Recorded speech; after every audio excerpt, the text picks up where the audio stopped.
সবার প্রিয় মিঠুন দা, তিনি কেমন আছেন তাই জানাবো আপনাদেরকে। কারণ মিঠুন চক্রবর্তী ব্রেন স্ট্রোক হয়েছিল একেবারে শুটিং চলাকালীন, তারপরে তাকে বাইপাসের ধারে বেসরকারি হাসপাতালে ভর্তি করা হয় এবং এখন মিঠুন চক্রবর্তী বিপন মুক্ত। কথা বলবো প্রতিনিধি অভিজিতের সঙ্গে। অভিজিৎ, কি জানা যাচ্ছে? তিনি মিঠুন চক্রবর্তী, সবার প্রিয় মিঠুন চক্রবর্তীর জন্য ভালো খবর যদি শোনাও।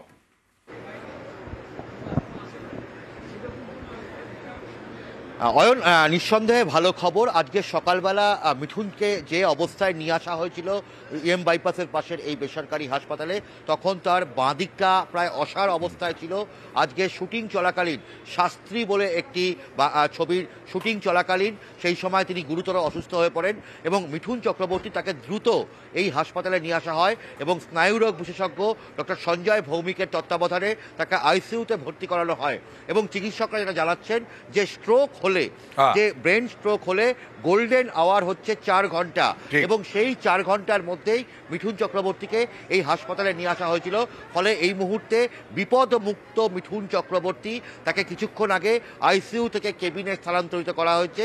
তিনি স্বাভাবিকভাবে খাওয়া দাওয়া করছেন এবং কথা বলছেন এবং সব মিলিয়ে বলা যেতে পারে তার দেশে বিদেশে ছড়িয়ে থাকা অসংখ্য অনুরাগীদের জন্য সবথেকে বড় সুখবর যে সুস্থ আছেন 74 বছর বয়সী অভিনেতা মিঠুন চক্রবর্তী। একদম আইসিইউ থেকে কেবিনে দিয়ে দেওয়া হয়েছে, তার মানে অনেকটাই সুস্থ।